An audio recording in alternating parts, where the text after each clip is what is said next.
परम पूज्य ब्रजधारा बाबा लालन जी, आप अमने થોડું વચનામૃતનો પુરસ્કાર કરો. પર આપના પિતાશ્રી બિરાજશે આપના. શ્રી વલ્લભાધીશ કી જય. આપ તો બહુ સુંદર રીતે બહુ સમજાવો છો. અમે આપશ્રીનું બહુ સાંભળ્યું છે, તો અમને અત્યારે લાભ મળશે આટલા બધા વૈષ્ણવોને. વચનામૃતનો પુરસ્કાર શ્રી વલ્લભાધીશ કી જય.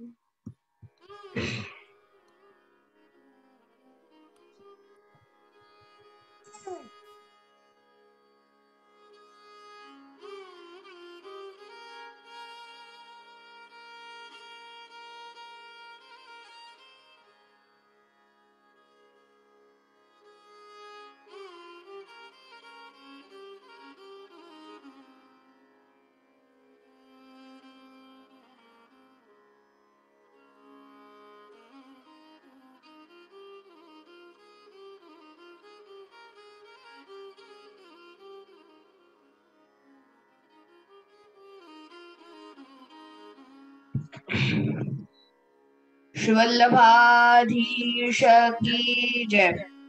श्री गोसाई जी परम दयाल की जय। श्याम सुंदर श्री अम्ने महारानी की जय। मारू अवाज आवे छे स्मिताबेन? हाँ लाला आवे छे। श्री गोपाल लाल प्यारे की जय। गोकुल के रसिया की जय। नमो भगवते तस्मै कृष्णाय अद्भुत कर्मणे रूप नाम विभेदेन जगत् क्रीडति यो यतः। सायं कुञ्जालयस्तासनमुपविलसत् स्वर्णपात्रं सुदोतं राजद्यज्ञोपवीतं परितनुवसनं गौरमं भोजवक्त्रं प्राणानायम्यनासापुटनिहितकरं कर्णराजद्विमुक्तं वन्दे धोर्मिलिताक्षं प्रगमदतिलकं श्रीविठ्ठलेशं सुकेशम्। नमो नमस्ते स्वऋषभाय सात्वतां विदूरकाष्ठाय मोहयोगिनां निरस्तसाम्यातिशयेन राधसा स्वधामणि ब्रह्मणिरंस्यते नमः। अत्रैव विराजमान परम पूज्य परमादरणीय पितृचरण की चरणारविंद में दंडवत प्रणाम करता हूँ। उपस्थित स्मिताबेन और ऑनलाइन सत्संग में जुड़े हुए आप सब वैष्णवगण,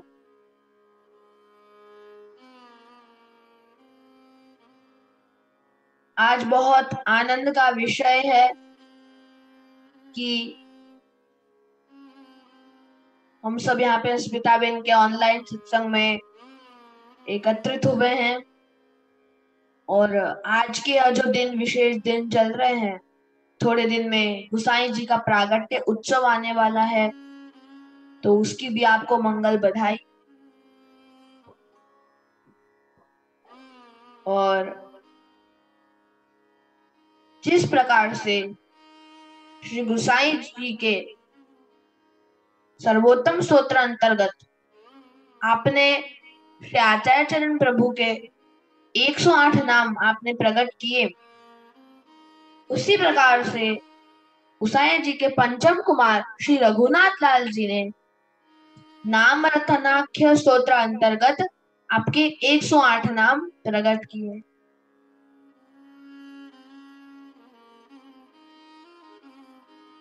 वैष्णवों, ये तब की बात है कि जब एक दिन श्री आचार्य चरण आप नवनीत प्रिया जी के श्रृंगार धरा रहे थे।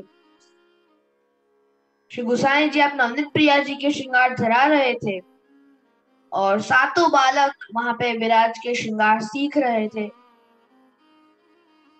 तो आपने संस्कृत में आज्ञा करी कि मंजुषाम आनय, तो सर्वप्रथम अपने भाइयों से पहले 5 वर्ष के श्री रघुनाथ जी आप खड़े हुए और कही कि जो आज्ञा, फिर आप शैया मंदिर में पधारे।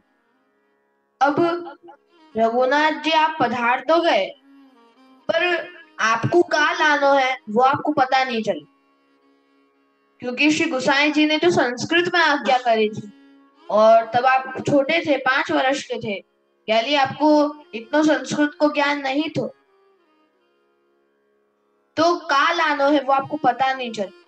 और रघुनाथ जी क्या में सोच रहे थे कि अगर मैं खाली हाथ जाऊंगा तो सब भाई मेरी हासी सीटी उड़ाएंगे, मेरे पे हंसेंगे।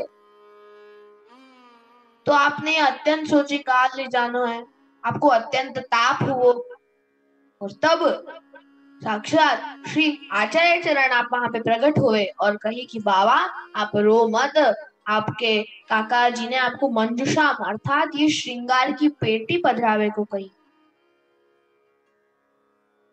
आप ये पधरा के पधारो।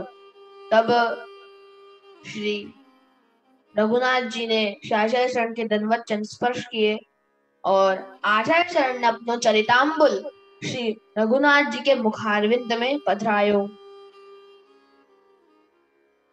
और फिर श्री आचार्य जी आप पधारे, और तब श्री रघुनाथ जी श्रृंगार की पेटी लेके शैया मंदिर में से बाहर आए, और यह बोलते बोलते पधारे, यन्ना मार्गोदयात् पाप धवान्तराशि प्रशाम्यति विकसन्ति नदभजानि तन्नामानि सदाश्रये आदुष्टुभमिह छन्द ऋषिरग्निगमारज सर्वशक्ति समायुक्तो देव श्रीवल्लभात्मज। या प्रकार से श्री रघुनाथ जी के मुखारविंद से नाम रत्न के स्तोत्र प्रकट हुआ, और वहां में श्री रघुनाथ जी ने श्री गुसाई जी के अष्टोत्तरशत नाम आपने वहां में प्रकट किए। आप श्री रघुनाथ जी यह नाम रत्न के स्तोत्र अंतर्गत आप नाम और सूर्य इनकी समानता बताए। यहाँ पे जितने भी नाम श्री रघुनाथ जी ने प्रकट किए वह सारे नाम अलौकिक हैं। अब यहाँ पे आप सूर्य और नाम की समानता बता, परंतु विवरणकार कहवे कि सूर्य से ज्यादा नाम की महिमा है। कैसे? तो जब सूर्य अंधकार को मिटावे, परंतु और नाम पाप रूपी अंधकार को मिटावे। यन्ना मार्गो दयात पाप, कि नाम यह जो पाप है, यह जो अनिष्ट है, उनको आप मिटावे। दूसरी बात कि जैसे सूर्य जो बाहर होवे, खुल्लो होवे, वही अंधकार को ही आप मिटा सकते, परंतु 4 दीवार के अंदर जो अंधकार हो वाको सूर्य थोड़ी ना मिटावे, परंतु नाम अंदर और बाहर के दोनों अंधकार को, पाप को मिटा देवे, नष्ट करते।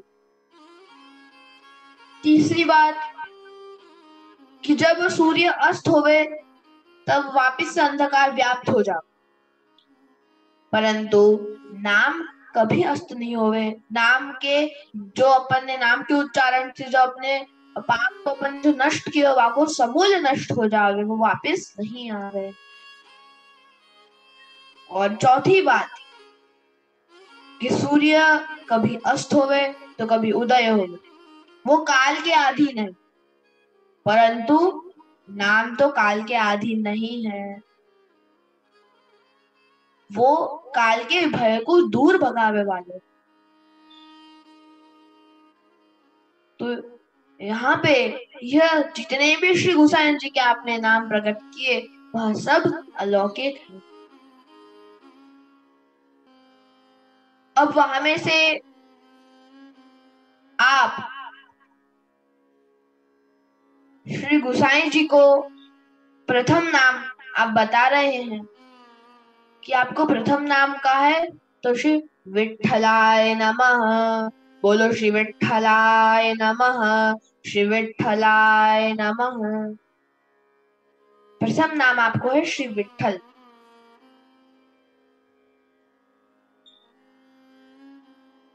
यह नाम जो मूढ़ जीव हैं, जो अज्ञानी जीव हैं, उनको भी आप स्वीकार करें, वाको नाम विठल। आप वार्ता जी में देखें तो एक मूढ़ शतरानी की वार्ता आवे। आगरा में रहती, वाको स्वभाव अत्यंत मूढ़ थो। तो एक दिन वाको वैष्णव श्री गोसाई जी के पास लेके आए और वाने श्री गोसाई जी से विनती करी कि जयराज आप लोगों को नाम सुनाओ। तब श्री गोसाई जी ने को कही कि हमारे पीछे पीछे बोलियो। तब श्री गोसाई जी ने हमने कही श्री कृष्ण शरणम मम। तो वो थोड़ी मूर्ख सी, वाको इतना ज्ञान नहीं तो वाली वर्षो नहीं बोल पाई। आपने द्वितीय बार कही श्री कृष्ण शरणम मम, वापस से वो नहीं बोल पाई।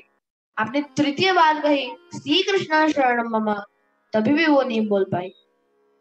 तो श्री गोसाई जी ने आज्ञा करी कि देखो मेरो नाम पता है। तो वो शतरानी ने कही हाँ जी राजा, आपको नाम श्री विठल है। तब गोसाई जी ने कही कि यही नाम को तो रोज उच्चारण करेगा। तो वो वाको श्री गोसाई जी के अलावा कछु वाको पता नहीं है। तो वो रोज श्री विठल श्री विठल श्री विठल, और वो ये गोसाई जी को नाम उच्चारण करती आलिए श्री गोवर्धन नाथ जी भी वाको सानुभावता जताओ। तो वैष्णव ये है विठल नाम की महिमा। अब यहाँ पे अपन श्री विठल, श्री अर्थात श्री स्वामी जी और विठल अर्थात श्री ठाकुर। अब अपन यहाँ पे विठल यह शब्द को अर्थ जाने तो या को अर्थ यह हुए कि वित ठ और ल अर्थात वित अर्थात ज्ञान, ठ अर्थात शून्य और ल अर्थात स्वीकार करते हैं। मतलब जो ज्ञान शून्य जीव हैं उनको आप स्वीकार करते हैं। जो अज्ञानी हैं, जो मूर्ख हैं, जो ज्ञान शून्य है, वाको आप स्वीकार करते हैं। यानी आपको नाम हो श्री विठल। अब वैष्णव ये श्री विठल नाम श्री गोसाई जी को कैसे पढ़ो? तो प्रसंग में आवे कि जब श्री आचार्य चरण पृथ्वी की परिक्रमा करते करते पंढरपुर आप पधारे तो वहां पे विठोबा जी आप श्री आचार्य चरण के पास पधारे और कही कि वल्लभ आप यह गृहस्थ आश्रम स्वीकार करो और हमको, क्योंकि हमको आपके वहां बालक रूप से जन्म लेना है। तो विठोबा जी की आज्ञा से श्री आचार्य चरण ने विवाह करो, गृहस्थ आश्रम स्वीकार कियो और आपके द्वितीय अनुज रूप में श्री विठोबा जी आपके घर पधारे, प्रकट हुए। और जब श्री गोसाई जी को प्रागट्य हो रहे हो तो तभी एक ब्राह्मण श्री विठलनाथ जी को स्वरूप लेके श्री आचार्य चरण के पास आयो और उनको भेंट धरी। तो आचार्य चरण मन मन मुस्कुराते हुए आपने कही कि आज को दिन तो बड़ो नीको है, आज तो विठल स्वामी और सेवक रूप से, दोनों रूप से आप पधारे। तो वैष्णव या प्रकार से विठलनाथ जी को प्रागट्य, श्री गोसाई जी को प्रागट्य चरणार्थ संवत 1572 में। तो बोलो श्री विठल नाथ की जय। तो वैष्णव ज्यादा विशेष नहीं कहते हुए जितना हो सके अपन ये विठल नाम को जाने उतनो कम है। तो अपन नित्य श्री गोसाई जी के नाम को स्मरण करते रहे और श्री गोसाई जी को प्रागट्य उत्सव आ रहा है। वापिस से आप सबन को मंगल बधाई। और अब श्री गोसाई जी के शरणन में मैं अपने वाग पुष्पन को समर्पित करूं। बोलो श्री गोसाई जी परम दयाल की जय। शिवल्लभाधीश की जय। श्याम सुंदर श्री यमुने महारानी की जय। बहुत सुंदर आपने समझाયું, बहुत सुंदर।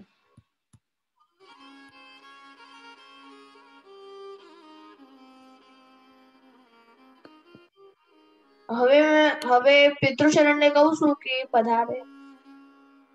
હા હા, બહુ સુંદર છે સમજાયું. ખૂબ આનંદ આવ્યો આપની વાણી સાંભળીને. बहुत टाइम करो, बड़े बड़े हो गए आप लोग। आप सब ठीक हैं? याद है? हाँ सब ठीक है। अब आप आए तो जल्दी छोटे आएंगे छोटे थे। अमेरिका। हाँ आओ, सब खुल जाएंगे तो सब लोग आएंगे।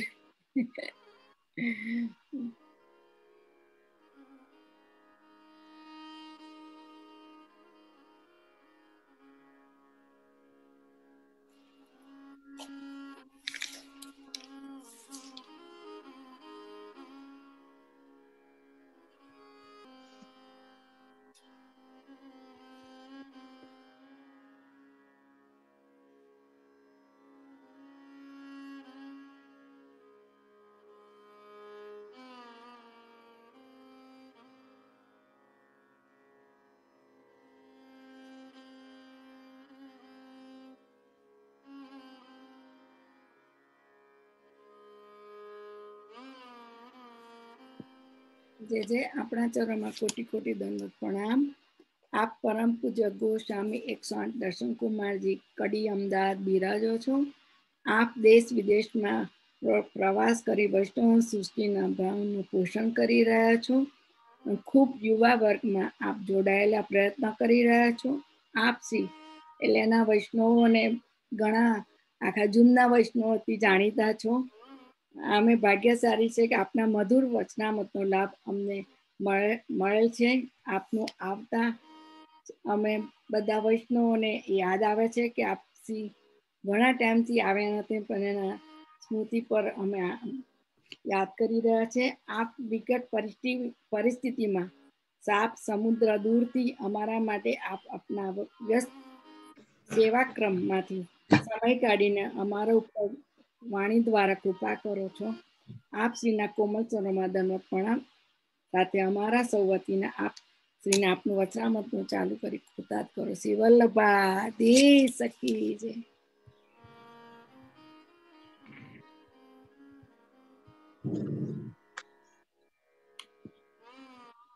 जय जय। हाँ स्मिता बेन, हाँ आप श्री श्री गोवर्धन नाथ की जय, श्री वल्लभाधीश की जय, श्री गोपाल लाल प्यारे की जय, श्री गिरिराज धरण की जय, श्याम सुंदर श्री यमुने महारानी की जय, श्री गोसाई जी परम दयाल की जय।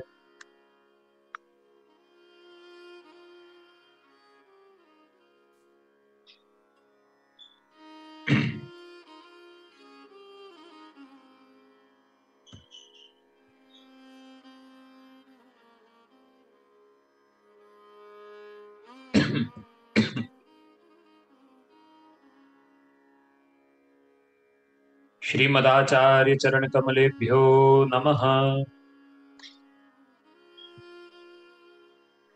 श्री वाक्पते नमः।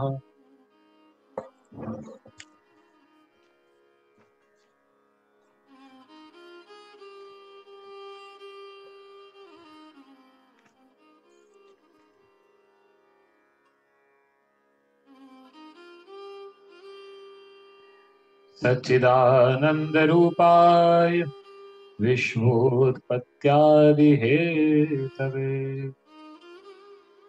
तापत्रय विनाशाय श्रीकृष्णाय वयं नमः। नमो भगवते तस्मै कृष्णाय कर्मणे रूपनाम विभेदेन जगत्क्रीडति यो यत् प्रभुर्नंद कुमारो में स्वामिनी वृषभाजा कृतार्थो हम न संशय यन्नामार्कोदयात् पापध्वान्तराशि प्रशान्ति विकसन्ति रदब्जानि तन्नामानि सदाश्रये।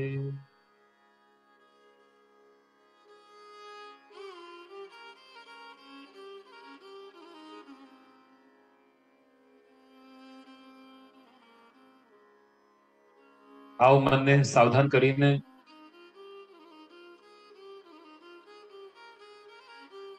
अखंड भूमंडलाचार्य जगतगुरु महाप्रभु श्री वल्लभाचार्य जी आपशीना अलौकिक अपराकृत स्वरूप નું હૃદયમાં ધ્યાન ધરી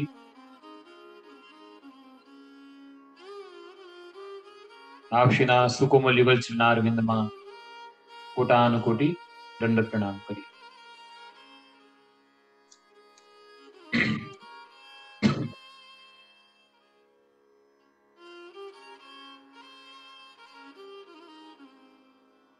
एवं સત્સંગમાં જોડાયેલા આપ બધા આત્મીયજનો અને જેમની કાનીથી જેમની મધ્યપાતીથી જે દૂતી સ્વરૂપ છે જેમના નિમિત્તથી આપણે બધા અહીંયા સત્સંગમાં એકત્રિત થયા છીએ એવા અમારા પરમ પ્રિય આત્મીય શ્રી સ્મિતાબેન ખૂબ ખૂબ એમના માટે પ્રસન્નતા વ્યક્ત કરું છું કે પુષ્ટિ માર્ગીય પ્રવૃત્તિ સત્સંગ માટે ખૂબ એ તત્પર રહે છે અને ખૂબ અગાધ શ્રમ લઈને વલ્લભકુલ આચાર્ય વંશજોનો સાનિધ્ય વૈષ્ણવોને પ્રાપ્ત થતું રહે એ મનોભાવના સાથે સતત ચિંતનશીલ મનનશીલ રહે છે। ઘણા સમય પછી સત્સંગમાં શ્રીનાથજી વચનામૃતમાં જોડાવાનું થયું। ઘણા સમયથી સ્મિતાબેનનો આગ્રહ હતો કે જે આપ પધારો સમય આપો અને મારી પણ હૃદયથી ખૂબ ઈચ્છા હતી કે આવું પરંતુ થોડુંક પ્રવૃત્તિ બહાર કંઈ ના કંઈ કાર્યક્રમના લીધે હું જોડાઈ ન શક્યો અને સ્મિતાબેનને ના પાડતા પણ અમને ખૂબ સંકોચ થાય કારણ કે એમના સાથે એક વિશેષ અમારા પરિવાર સાથે એક વિશેષ ઘનિષ્ઠ પ્રેમ રહેલો છે। તો એમના પ્રેમ ભાવને માથા ઉપર ધારણ કરીને એમના માટે મંગલ ભાવ પ્રગટ કરું છું કે સદા આવી રીતે સેવામાં તત્પર રહે અને આપ બધા વૈષ્ણવો પણ એમની સાથે આવી રીતે સત્સંગમાં જોડાતા રહેશો, એમનો ભાવ ઉત્સાહ વર્ધન કરતા રહેશો એ મંગલ ભાવ સાથે ભગવદ અનુગ્રહથી આજે 2 દિવસનો સમય મળ્યો છે અને 2 દિવસ ભગવદ ગુણાનુવાદ સત્સંગ માટે આપણે બધા એકત્રિત થયા છીએ।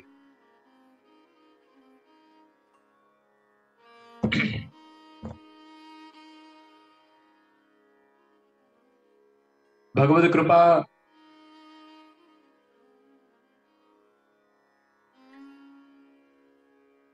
આપણા ઉપર થઈ રહી છે એનું મુખ્ય પ્રમાણ એ જ છે કે સત્સંગની પ્રાપ્તિ થવી। જેમ શ્રી કુંભનદાસજીએ શ્રીનાથજી બાવાને વિનંતી કરી कि जे आज घर में सत्संग नहीं है, श्रीनाथ जी आज्ञा करे छे कि सत्संग को फल तो मैं हूं और मैं तो तेरे साथ खेल रही हूं, तेरे संग में हूं। तो कुंभनदास जी कहें कृपानाथ आप तो सर्वत्र हैं, आप तो कृपालु हैं, लेकिन आप रस स्वरूप हो અને રસ સ્વરૂપને એના સર્વાંગનો અનુભવ કરવા માટે સત્સંગ આવશ્યક છે। દ્વાદશાંગો વૈ પુરુષઃ, એ પરમ પુરુષ દ્વાદશ અંગ વાળો છે। સર્ગ વિસર્ગ સ્થાન પોષણ ઉતિ મનવંતર આદિ અનેક પ્રકારની આપ લીલા કરવા વાળા છે. અને એ રસયુક્ત જે લીલા કરવા માટે આ જગત અને જીવને પ્રગટ કરે છે, શ્રી આચાર્ય શ્રી વલ્લભ સમજાવે છે કે એ પરબ્રહ્મની બે પ્રકારની મુખ્ય લીલાઓ છે. એક અંતરંગ લીલા અને બીજી છે બહિરંગ લીલા.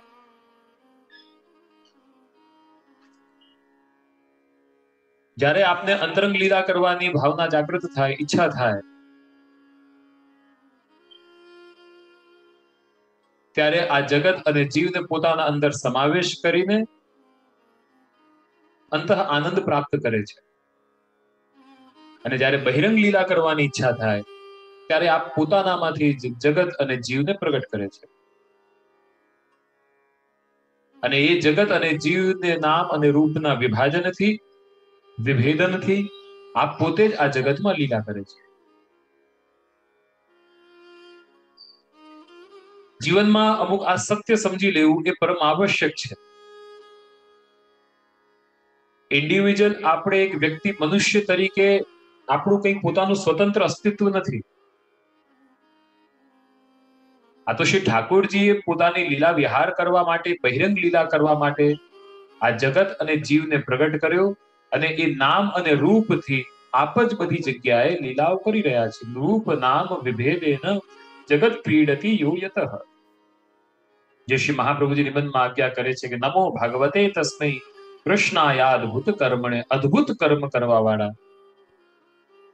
પ્રભુ આપ સ્વયં છે. કારણ કે રમંત યોગિન હૈતિ રામ, આપ તો પોતે અંતઃરમણ કરવા વાળા છે. આપ તો કામ છે પૂર્ણ મદઃ પૂર્ણમિદમ પૂર્ણાદ પૂર્ણ મુદચ્યતે. આપ આપ્તકામ છે, આપ પોતે પૂર્ણ કામ છે. આપણે અમુક કંઈક કાર્ય કરતા હોઈએ, કંઈક કર્મ કરતા હોઈએ, અમુક કંઈક વસ્તુઓને પ્રાપ્ત કરવા માટે, અમુક પ્રવૃત્તિ કરવાથી આપણને કંઈક અમુક વસ્તુઓની ઉપલબ્ધિ મળે છે, એના માટે આપણે પ્રવૃત્તિ કરતા હોઈએ. પરંતુ ભગવાન તો સ્વયં પૂર્ણ કામ છે.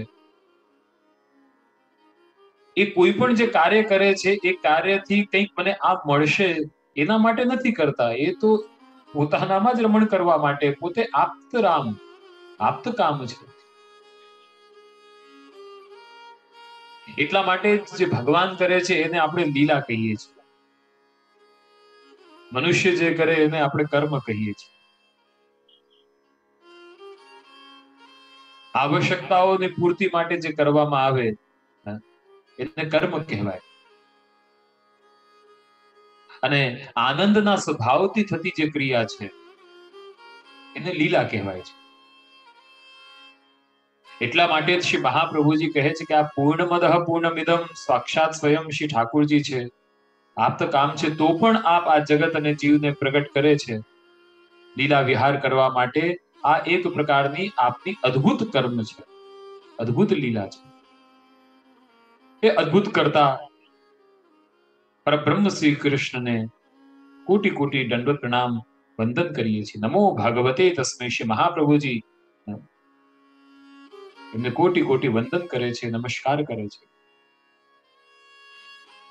જ્યારે ધર્મ ગ્રંથોનો, સત્સંગનો જીવ આગ્રહ કરે છે, આપણા આચાર્યોએ અગાધ શ્રમ લઈને અનેક ગ્રંથોની રચના કરી પ્રિયજનો.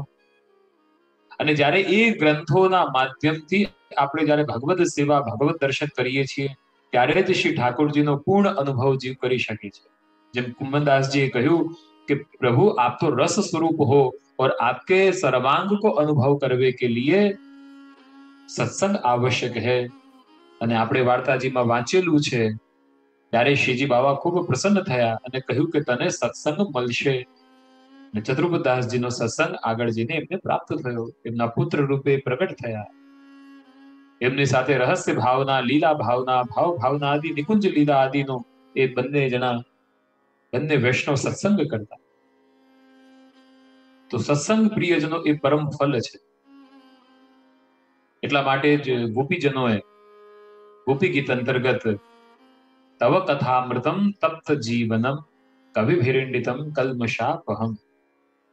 ભગવદ કથા કેવી છે કલી કલ્મશના દોષોને નિવૃત્ત કરવા વાળી છે. કલિયુગના ઘણા ગુણ પણ છે અને દોષ પણ છે. અને એક મહાન ગુણ છે કે કલુ કેશવ કીર્તનાથ, પરંતુ સાથે સાથે અમુક દોષો પણ રહેલા છે.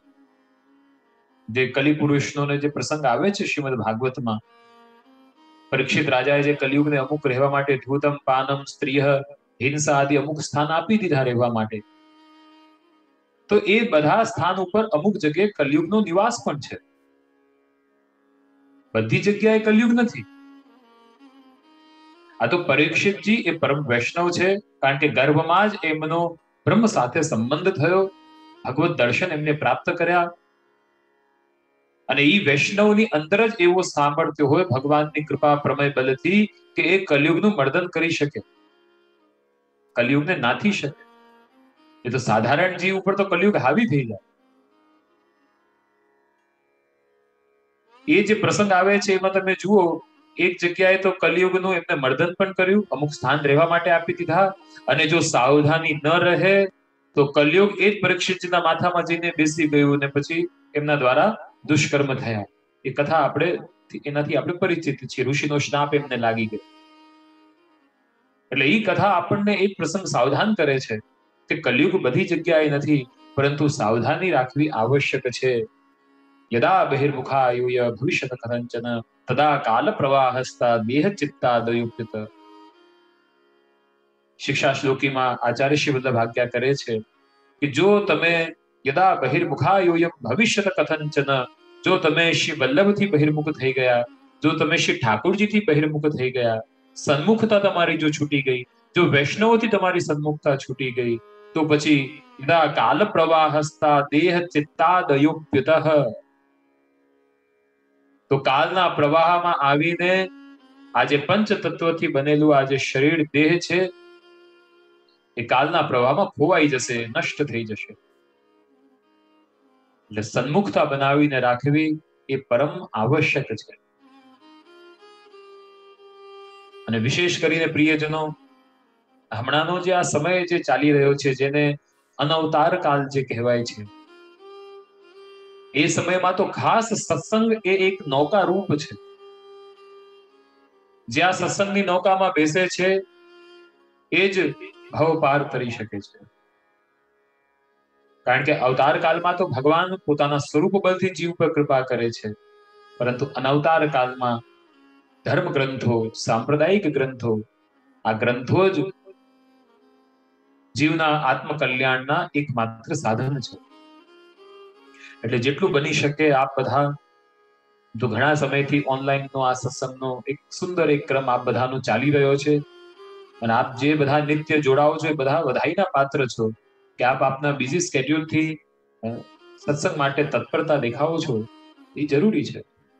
હમણાં જ પૂર્વમાં લાલાને પ્રસંગ સંભળાવ્યો કે શ્રી પંચમ કુમાર શ્રી રઘુનાથ લાલજી ત્યારે શ્રી ગુસાઈજી આજ્ઞા કરી કે મંજુષા આનય, હવે 5 વર્ષના છે, સંસ્કૃતનું એટલું જ્ઞાન પણ નથી, ત્યાં એમના બીજા ભાઈઓ પણ બેઠા હતા, પરંતુ એ સમયમાં આપ તરત ઊભા થયા અને શયાજીમાં પધાર્યા, પરંતુ પૂરું સમજી ન શક્યા તો વિરહ તાપ થયો.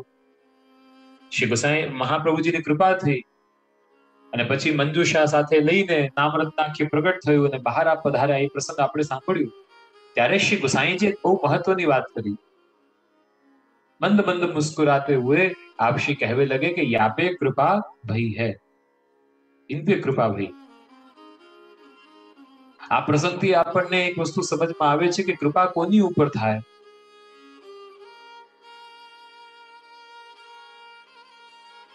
કૃપા કોણ પે હોય, તો એમાં 2 વસ્તુની આવશ્યકતા છે. કૃપા પ્રાપ્ત કરવા માટે 2 વસ્તુની આવશ્યકતા છે. એક છે તત્પરતા અને બીજું છે તાપ. જ્યારે આ 2 વસ્તુ જીવ પ્રાપ્ત કરે છે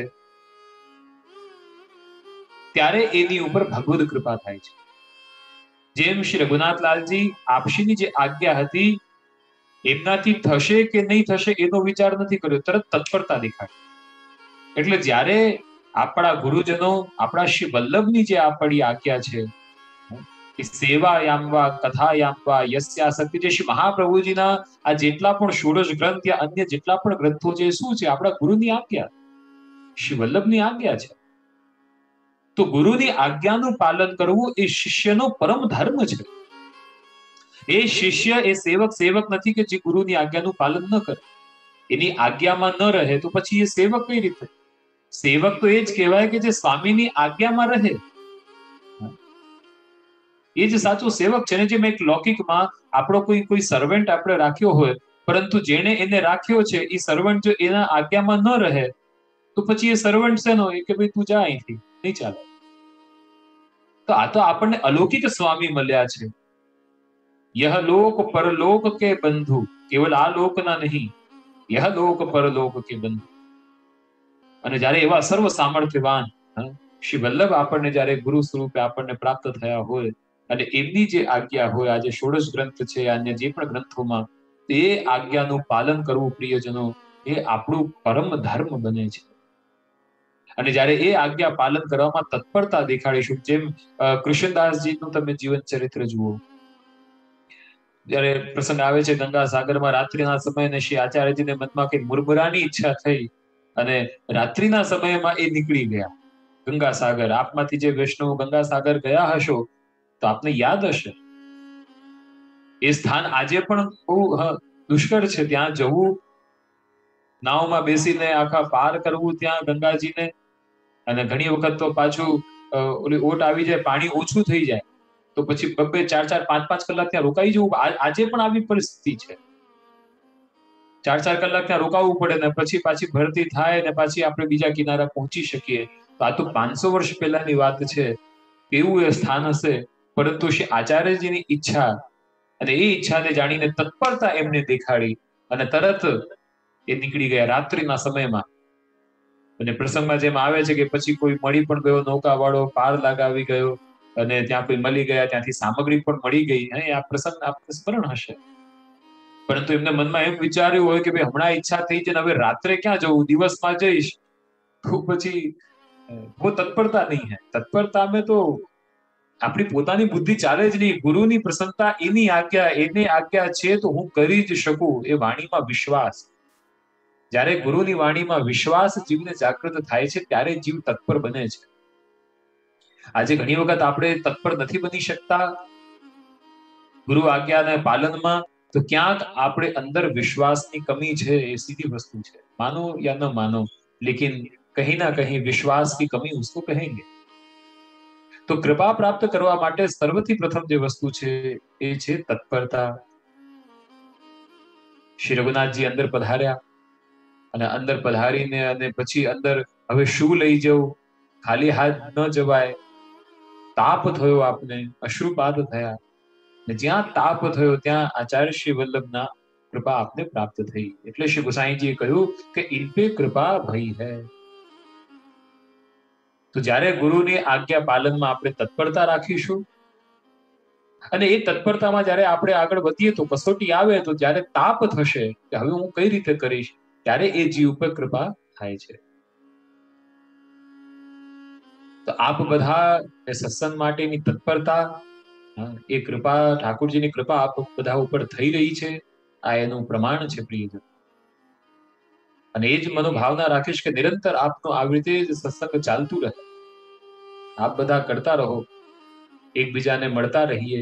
ઓનલાઈન છે, ઓફલાઈન છે. હવે તો ક્યાંક થોડું કોવિડથી લોકો બહાર પણ આવી રહ્યા છે, તો જેવી રીતે પણ આપણી અનુકૂળતા હોય એ રીતે, પરંતુ येन केन प्रकारेण સન્મુખતા બની રહે, સત્સંગ બનેલું રહે, એ જરૂરી છે. ગુરુમાં જેમ આપણે બધાએ શ્રવણ કર્યું, સુંદર આ બધાઈના દિવસો ચાલી રહ્યા છે. જલેબી ઉત્સવ આવી રહ્યો છે, 28 તારીખે જલેબી ઉત્સવ. અને એનાથી વિશેષ ઉત્સવ આપણા માટે શું હોઈ શકે કે જે ઉત્સવ સ્વયં શ્રીનાથજીએ બનાવ્યો હોય. પૂછ્યું કે બાબા આપકો કા ધરે, તો કે શ્રી गोसाईजी रसरूप हैं, तो सुंदर जलेबी धरो. અને છાપ ને છાપ જલેબીઓને શ્રીજી બાબાને અંગીકાર કરવામાં આવે. તો गोसाई जी पूछू तो कि बाबा ये सामग्री, तो कि आज हम तुम्हारो उत्सव मना रहे हैं, तुम्हारो प्रागट्य जन्मदिन हम मना रहे हैं। तो આનાથી સમજી શકાય છે કે એ આ ઉત્સવ કેટલો બધો વિશિષ્ટ છે આપણા બધા માટે.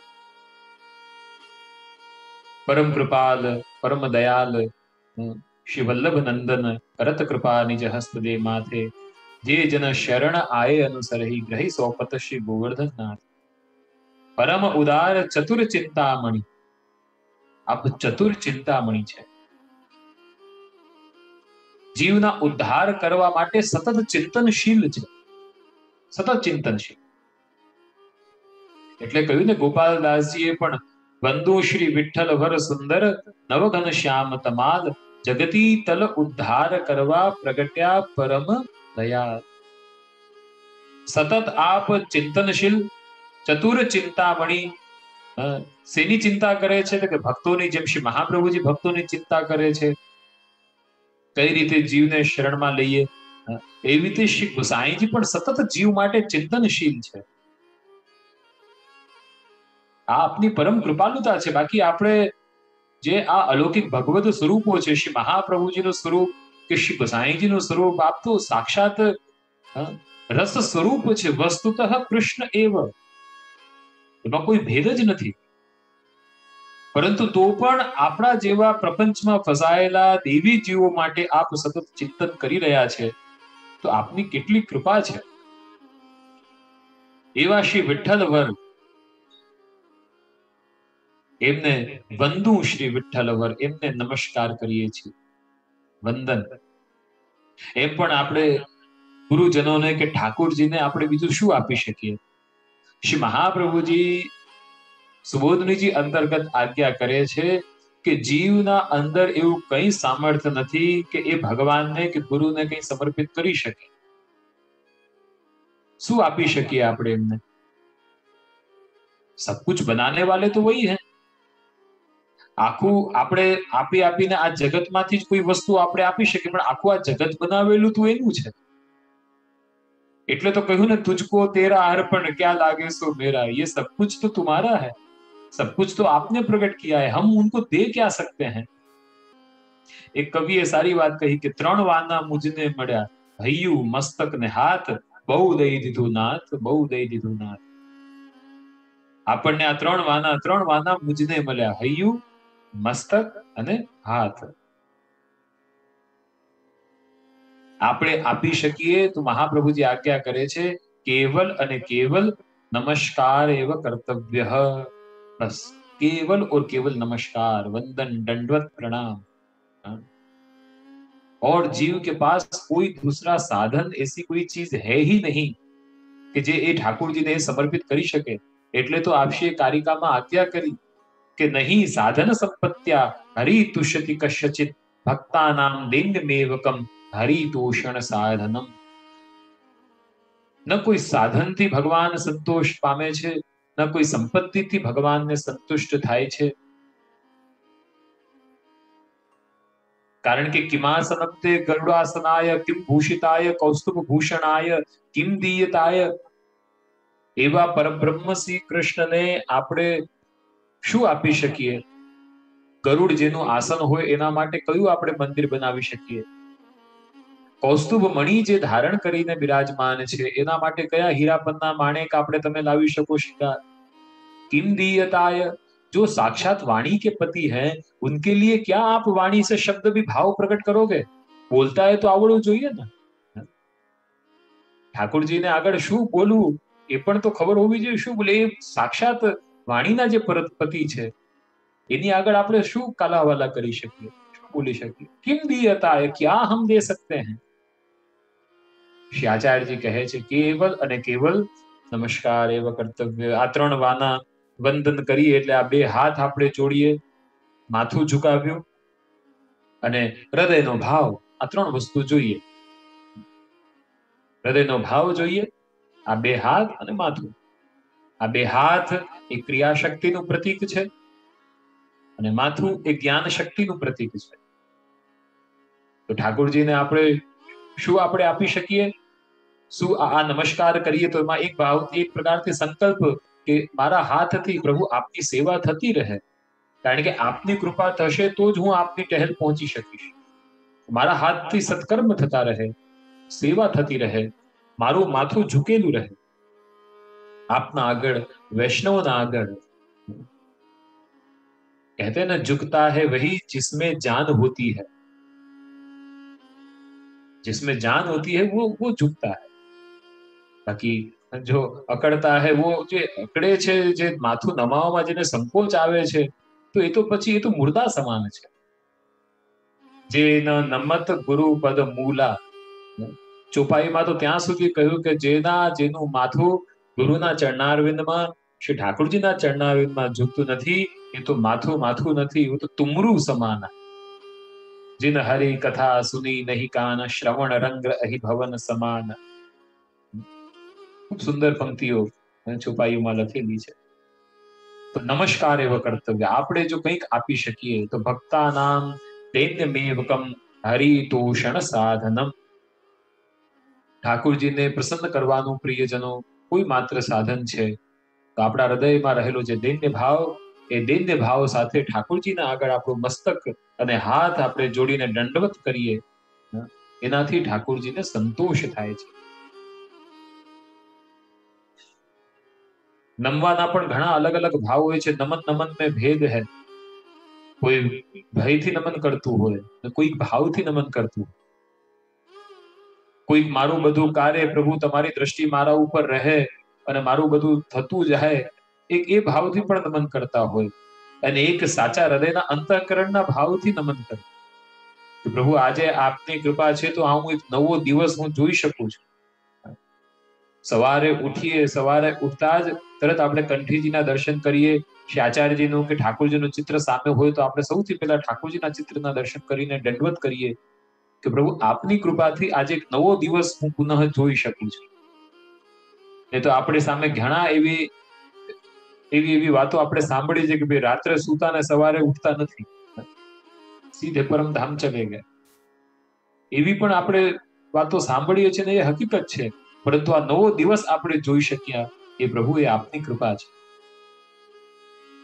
તો ભક્તાનામ દૈન્યમેવકમ, બસ દૈન્ય ભાવથી હાથ જોડીને ક્રિયા શક્તિ અને જ્ઞાન શક્તિ એ બંનેનો સમન્વય કરવો. એટલે જ કાત્યાયની પ્રસંગમાં પણ આપણે જોઈએ, ચીરહરણનો જે પ્રસંગ હતો, કુમારિકાઓ જયારે યમુનાજીમાં સ્નાન કરવા માટે ગયા તો ઠાકોરજીએ ત્યાં કહ્યું કે તમારો જે હાથ છે, હાથને માથા ઉપર રાખીને જલ્દી બહાર નીકળો. ત્યાં પણ ક્રિયા શક્તિ અને જ્ઞાન શક્તિનો મિલાપ કરાવ્યો. કહ્યું ને, યાદ રાખજો, જ્ઞાન પ્રમાણે ક્રિયા કરો, નહીં તો પછી ક્રિયા પ્રમાણે જ્ઞાન થઈ જશે. જે જ્ઞાન આ સત્સંગના માધ્યમથી આપણને મળે છે, ગ્રંથોના માધ્યમથી આપણને મળે છે, ઘણી વસ્તુ આપણે જાણીએ છીએ કે મારે આ કરવું જોઈએ, આ ન કરવું જોઈએ, મારે દીનતા રાખવી જોઈએ, અહંકાર ન રાખવો જોઈએ, કોઈના દોષ ન જોવા જોઈએ. ઘણી વસ્તુ આપણે જાણીએ છીએ, જ્ઞાન છે, પરંતુ ક્રિયા નથી થતી. એટલે આ નમસ્કાર દંડવતનો મતલબ શું છે કે આપણી જ્ઞાન શક્તિ અને ક્રિયા શક્તિ એક થાય. જ્ઞાન કંઈક અલગ છે ને ક્રિયા કંઈક અલગ થઈ રહી છે. યુનિક પર્સનાલિટી જેને કહીએ, એવી જીવની સ્થિતિ છે. એટલે આ દંડવત પ્રણામમાં, નમસ્કારમાં પ્રિયજનો જ્ઞાન શક્તિ અને ક્રિયા શક્તિનો મિલાપ કરાવ્યો છે. એટલે રોજ સવારે ઉઠીને વંદન કરીને કે બસ મારા હાથથી પ્રભુ આપની સેવા થતી રહે, માથું આપના આગળ ઝૂકેલું રહે, દૈન્યતા જીવના અંદર રહે. ઠાકોરજીને કેવલ અને કેવલ પ્રિયજનો દીનતા જ પસંદ છે. કહ્યું ને કે દીનતાના પાત્રમાં મન મણી મૂકી, ભેટ ભગવંતજીને ધરશોજી. પ્રારંભે શું કહે, દીનતાનું પાત્ર અને એમાં મન મણી મૂકી ઠાકોરજીને શું ભેટ ધરીએ કે હું ભાવનો છાવર કરીને ભેટ ભગવંતજીને ધરશો. આપણા અંદર રહેલો અહંતા મમતાનો જે ભાવ છે, આ મારું શરીર, આ મારો પરિવાર, આ મારું ઘર, આ બધી અહંતા મમતા બસ પ્રભુ આ આપના ચરણોમાં છે અને હું કૃષ્ણ તવાસ્મી, હું આપનો દાસ છું. આ દૈન્યતા ભાવથી ઠાકોરજીને દંડવત કરીએ, એનાથી જ પ્રભુને સંતોષ થાય છે. અને જ્યારે પ્રભુને સંતોષ થઈ જાય તો આપણને પણ અપને આપ સંતોષ મળી જ જશે. જેમ કહ્યું ને કે યથા તરોર મૂલ નિષેચનેન તૃપ્યંતિ તત્સ્કંદ ભુજોપશાખા પ્રાણોપહારાશ્ચ યથેન્દ્રિયાણામ. ભાગવતમાં લખ્યું છે કે જેમ મૂળમાં પાણી નાખીએ તો મૂળમાં પાણી નાખવાથી વૃક્ષની શાખા પત્ર બધી જગ્યાએ પાણી પહોંચી જાય છે, આખા વૃક્ષને સંતોષ થઈ જાય છે. પરંતુ એ વ્યક્તિ મૂર્ખ છે કે જે શાખાઓમાં પાણી નાખે કે પત્તાઓ પર પાણી છીટકે. વૃક્ષને આપણે હરાભરા આપણે એને ફલીભૂત બનાવવું હોય, હૃષ્ટપૃષ્ટ શું કરવું પડે? મૂળમાં. મૂળ સિંચે વૃક્ષ સિંચાય. તો મૂળમાં પાણી નાખે તો બધાના મૂળ શું છે? તો કે શ્રી કૃષ્ણ. બાકી આપણી બધી પ્રવૃત્તિઓ, આપણા કર્મ વાસ્તવમાં આપણે પોતાના સંતોષ માટે જ કરીએ છીએ. હું આ કરીશ તો આનાથી મને સંતોષ થશે, હું આ કરીશ તો આનાથી મને સુખની પ્રાપ્તિ થશે. સંતોષ તો મુખ્ય છે, પરંતુ કેટલીય પ્રવૃત્તિ કરવા છતાં પણ ક્યાંક ને ક્યાંક અસંતોષ અનુભવ થાય છે. લોભ આપણી અંદર જાગૃત થઈ જાય છે. એનો મતલબ એ છે કે મૂળમાં પાણી નાખવાનું આપણે ભૂલી જઈએ છીએ, પત્રમાં પાણી છાંટીએ છીએ, શાખાઓમાં પાણી નાખીએ છીએ. તો યાદ રાખો, બધાના મૂળ શ્રી કૃષ્ણ છે.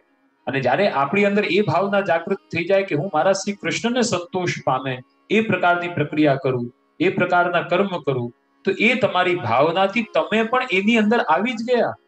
તમને પણ સંતોષ મળી જશે. કારણ કે સર્વ ખલુ ઇદમ બ્રહ્મ, આખું આ જગત ઈશાવાસ્યમ ઇદમ સર્વમ યત્ કિંચન જગતામ જગત એન તક્તેન ભુંજિતા. જે ઉપનિષદોને જે મંત્રો જે બધા કહી રહ્યા છે કે આખું જગત ઈશાવાસ્ય છે, બ્રહ્મમય છે.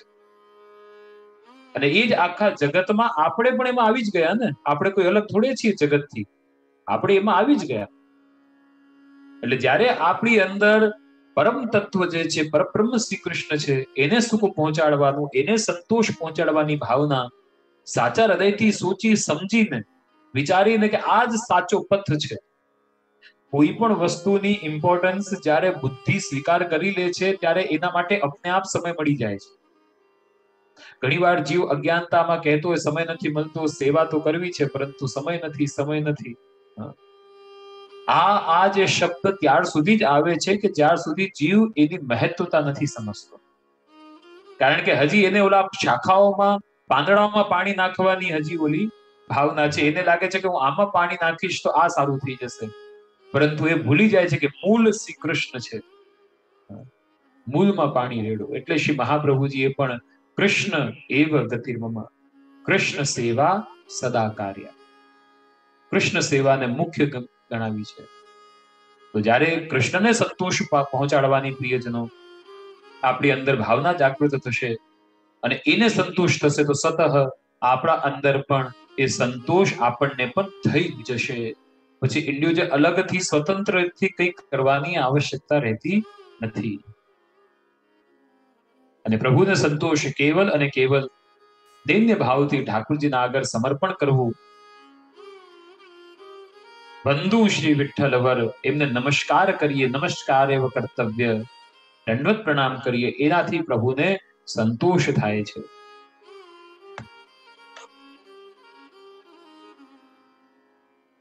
યાદ રહે, આપણું જે વંદન આપણે કરીએ છીએ, જે ઠાકોરજી માટે નમન કરીએ છીએ, એની જરૂર ભગવાનને નથી. આપણે વંદન એના માટે કરીએ છીએ કે આપણા વંદન દ્વારા આપણા દેહની સાર્થકતા થાય છે. જેમ પૂર્વમાં આપણે વાત કરી કે નહીં સાધન સંપત્ત્યા હરિતુષ્યતિ કશ્યચિત, કોઈ પણ સાધન અને સંપત્તિથી ઠાકોરજી પ્રસન્ન નથી થતા. એનો મતલબ એ નથી કે પછી કોઈ સાધન અને સંપત્તિનો ભગવાનમાં વિનિયોગ ન કરી. એ વિનિયોગ કરવાનો છે, પણ એ વિનિયોગ શેના માટે કે હું આ વિનિયોગ કરીશ તો આનાથી પ્રભુને આનંદ થશે. ના, જો હું આનો વિનિયોગ નહીં કરું તો આની સાર્થકતા નહીં થાય, આ અસમર્પિત રહી જશે. જે સંપત્તિ મેં કમાઈ છે, મારી પાસે જે પણ કંઈ જે ધન છે, જો એનું ભગવદ સેવામાં વિનિયોગ ન થયું તો એ અસમર્પિત રહી જશે, એની સાર્થકતા નહીં થાય. એ સાર્થકતા મેળવવા માટે આપણે ઠાકોરજીના આગળ સમર્પણ કરીએ છીએ. હું બહુ સંપત્તિ કે સાધન લગાડું તો ઠાકોરજી મારી ઉપર રાજી થઈ જશે, ના, એવું નથી. એ તો જેટલું એ કરો ઓછું જ પડે. પણ હું આનો વિનિયોગ નહીં કરું તો આની સાર્થકતા નહીં થાય. હું મારા ઘરમાં ઠાકોરજીને નહીં પધરાવું પુષ્ટાવીને તો મારા ઘર સાર્થક નહીં થાય, મારું ઘર અસમર્પિત રહી જશે. હું મારા દેહથી ઠાકોરજીની સેવા નહીં કરું તો મારું દેહ સાર્થક નહીં થાય, મારું દેહ અસમર્પિત રહી જશે. અને ગુરુની શું આજ્ઞા છે?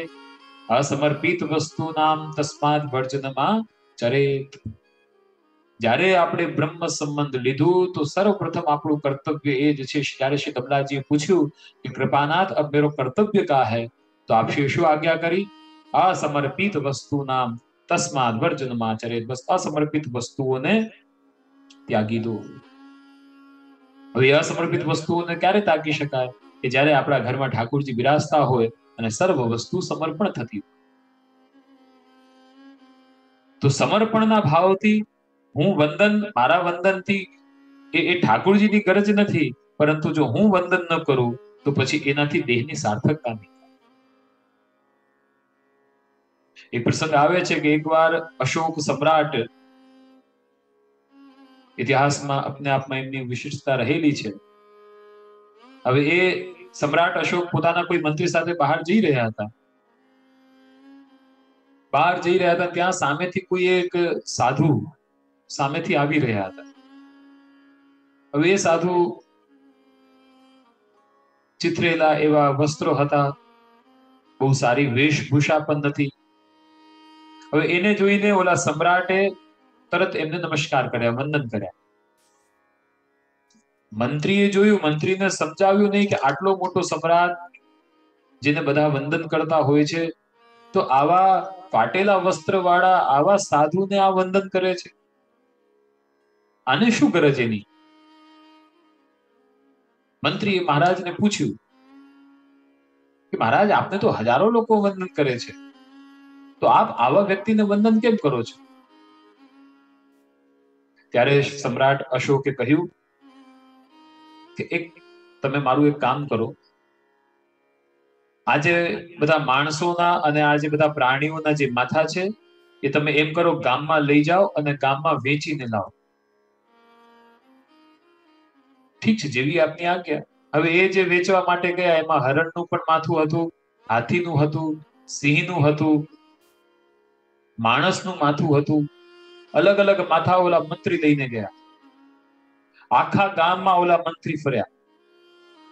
એમાં સૌથી વધારે જે ભાવ કિંમત રાખી હતી એ મનુષ્યના માથાની, કારણ કે એની વધારે કિંમત હોય, એમાં બુદ્ધિ છે એટલે એની કિંમત વધારે રાખી. આખા ગામમાં એ ફર્યા. કોઈએ હરણનું માથું લીધું, કોઈએ સિંહનું માથું લીધું.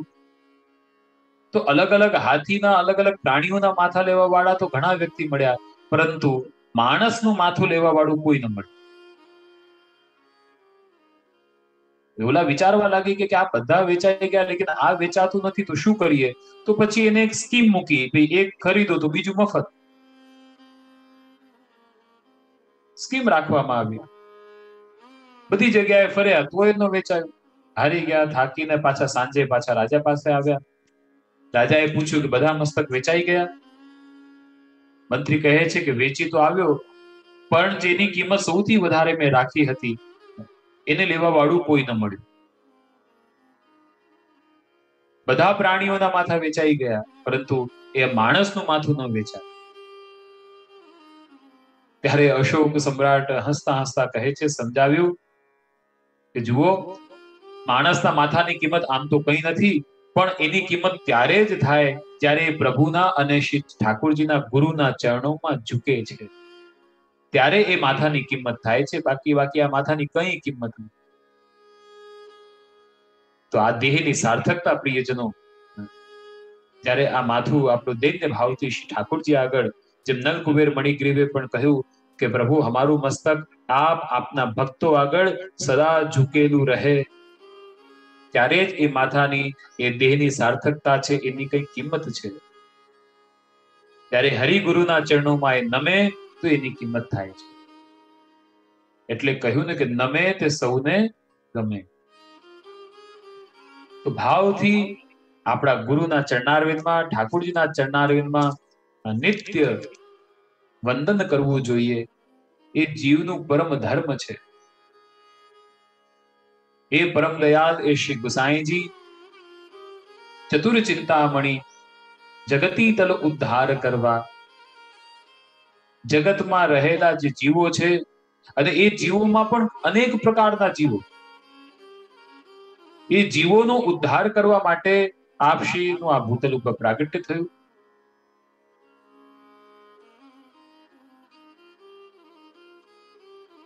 ઉદ્ધારનો મતલબ આપણી દેહ, આપણી ઇન્દ્રિયો ભગવદ સેવામાં પરાયણ બને. એ જ ઉદ્ધાર કહેવાય.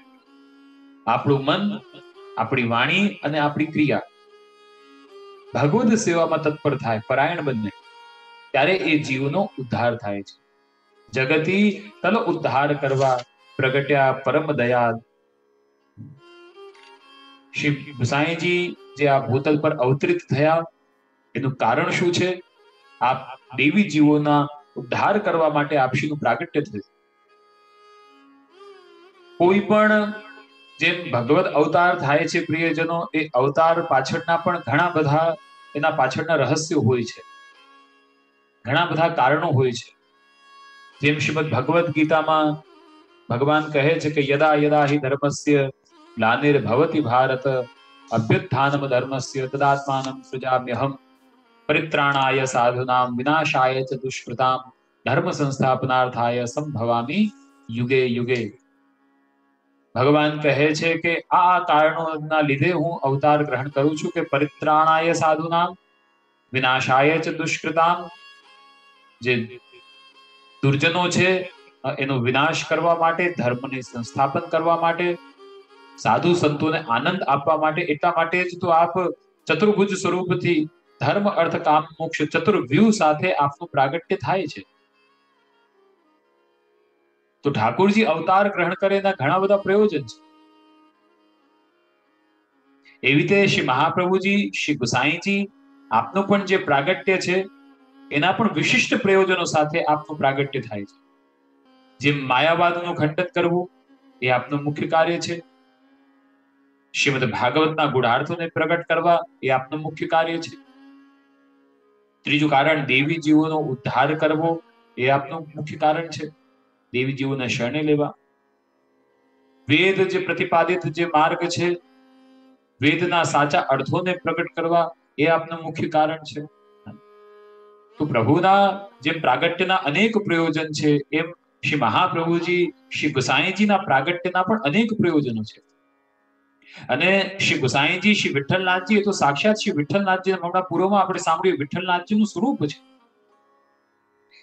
શ્રી વિઠ્ઠલનાથજીનું સ્વરૂપ તમે વિચાર કરો, દ્વારકેશજી એ સ્વરૂપ ભાવનામાં બતાવે છે કે જ્યારે રાસ પંચાધ્યાયમાં ની કથા અંતર્ગત જે પ્રભુએ વેણુનાદ કર્યો અને વેણુનાદ કરીને જે બ્રજભક્તોને જે બોલાવ્યા, બધા ગોપીજનો ઠાકોરજીની સામે વૃંદાવનમાં ઉભા છે અને પછી એ ગોપીજનોને જોઈને શ્રી ઠાકોરજી આજ્ઞા કરે છે કે સ્વાગતમ વો મહાભાગ પ્રિય કિમ કરવાણી વ બ્રજસ્યાનમયમ કશ્ચિત વૃતા ગમન કારણમ રજન્યેશા ઘોર રૂપા ઘોર સત્વ નિષેવિતા. આ જે કથા આવે છે રાસ પંચાધ્યાય અંતર્ગત, તો ત્યાં જે શ્રી ઠાકોરજીએ જે શ્રી ગોપીજનો આગળ જે સંવાદ થયો, પછી ગોપીજનો એનો પ્રત્યુત્તર આપ્યો, ઠાકોરજી પાછા એમને સવાલ કરે છે. તો ગોપીજનોને જે સવાલ કરે છે અને કટી ઉપર હાથ રાખીને જે પ્રશ્ન કર્યા, એ શ્રી વિઠ્ઠલનાથજીનું સ્વરૂપ છે. અને પછી એમની તત્પરતા, એમના ભાવને જોઈને શ્રી ઠાકોરજીએ, શ્રી વિઠ્ઠલનાથજીએ રાસનો આનંદનો અનુભવ એમને કરાવ્યો.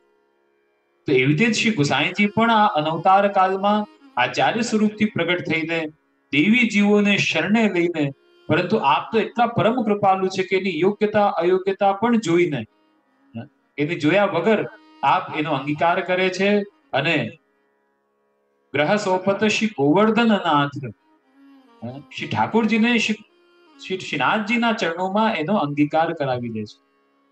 કેટલા કેટલા પશુ, પંખી, હંસ, હંસની, કબૂતર, કેટલા કેટલા જીવો આપનો નિયમ હતો, કારણ કે જે ઉદ્દેશ્યથી આપનું પ્રાગટ્ય આ ધરા ઉપર થયું છે એ કાર્ય સિદ્ધ થવું જોઈએ. એટલે આપને ખ્યાલ હશે કે આપનો નિયમ એવો હતો કે રોજ એક જીવ શરણમાં આવે પછી જ આપ ભોજન કરતા. પછી કોઈ પણ પશુની યોનિમાં હોય, પક્ષી યોનિમાં હોય, અલગ અલગ યોનિઓમાં તે તામસના અઘર્યા, એ કેવા પણ તામસી જીવો પણ કેમ ન હોય, પરંતુ એ જીવોને આપે સ્વીકાર કર્યો. જે અતિ મૂળ છે, જે અજ્ઞાની છે, એવા જીવોને પણ સ્વીકાર કરે, જ્યાં બધાએ એનો તિરસ્કાર કર્યો હોય.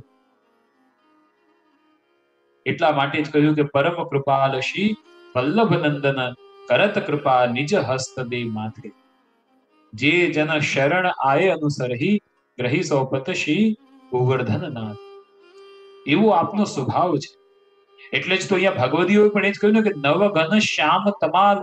જેમ નવઘન હોય, આકાશમાં વાદળા જ્યારે વરસવાના હોય તો એ વાદળા કેવા હોય? શ્યામ હોય. વરસી ચૂકેલા વાદળા કેવા હોય? સફેદ હોય. પણ જે વરસવામાં તત્પર હોય, આપણે જોઈએ આકાશમાં વાદળા શ્યામ છે, એનો મતલબ હવે ગમે ત્યારે વરસવાના છે. એટલે શ્રી ગુસાઈજીનું સ્વરૂપ પણ કેવું છે કે નવઘન શ્યામ તમાલ, કે આપ કૃપા કરવા માટે સદા તત્પર છે. અને એના અનેક પ્રમાણ તમને આપણને ગ્રંથોમાંથી મળી જાય છે. એવા એવા પ્રસંગો આપણને મળે છે. નવઘન શ્યામ તમાલ. તમાલનો જુઓ તમે, આજ તમાલ શબ્દનો પ્રયોગ ભીષ્મજીએ પણ કર્યો. ત્રિભુવન કમનમ તમાલ વર્ણમ રવિકર ગૌર ભરામ દધાને વપુરલ કકુલા વૃતાનનાબ્જમ વિજય સખેર તિરસ્તુ મેન વદ્યા યુધિતુર ગરજો. ખૂબ સુંદર સ્તુતિમાં ત્યાં પણ કે પ્રભુ આપનું સ્વરૂપ કેવું છે? તમાલ વૃક્ષ જેવું છે. તમાલ વૃક્ષ એક તો સહજ શ્યામ હોય છે, એટલે ઠાકોરજી પણ શ્યામ છે. અને સાથે સાથે જેમ વૃક્ષ ઉપકારી હોય છે, પરોપકાર કરે છે. શ્રી મહાપ્રભુજીએ એટલા માટે જ સુબોધનીમાં પણ વાત કરી કે વનસ્પતિ વૈષ્ણવાહા. વનસ્પતિ કોણ છે? વૃક્ષ કોણ છે? કે વૈષ્ણવ છે. એટલે વર્ષોથી આપણી હિન્દુ સનાતન પરંપરામાં તો વૃક્ષોની પૂજા, નદીઓની પૂજા, પર્વતોની પૂજા એક સનાતન પરંપરામાં પ્રાચીન કાળથી ચાલી આવી છે. કારણ કે આ બધું છે તો આપણે છીએ ને આજના સમયમાં, આધુનિક સમયમાં એ જ વસ્તુને ગ્લોબલ વોર્મિંગ ને આજે બધી થઈ રહી છે, જે સમસ્યાઓ પૂરા વિશ્વમાં છે, ઋતુઓ બદલાઈ ગઈ છે, ઠંડી છે તો અતિ ઠંડી છે, ગરમી છે તો અતિ ગરમી છે. આ બધાનું કારણ શું છે? કારણ કે જંગલો ઓછા થઈ ગયા, નદીઓ ઓછી થઈ ગઈ, પાણીઓ સુખાઈ ગયા. નદીઓ ઓછી હોય તો પાણી નદીમાં રહે નહીં. જેટલું વૃક્ષો વધારે હશે એટલા જલાશયો પણ ભરપૂર રહેશે. કારણ કે આ પ્રકૃતિથી આપણે બધા જોડાયેલા છે. એટલે આપણી હિન્દુ સનાતન પરંપરામાં તો વર્ષોથી, પ્રાચીન કાળથી હવે આ બધા બાકી તો વૃક્ષોને આપણે ઘણી વખત જોતા હોઈએ, સાંભળતા, વૃક્ષોની પૂજા, નદીઓની પૂજા. એટલે પૂજાનો મતલબ કે એનું સન્માન કરો, એની રક્ષા કરો, એનું સંરક્ષણ કરો. કારણ કે ઈ છે તો આપણે છીએ.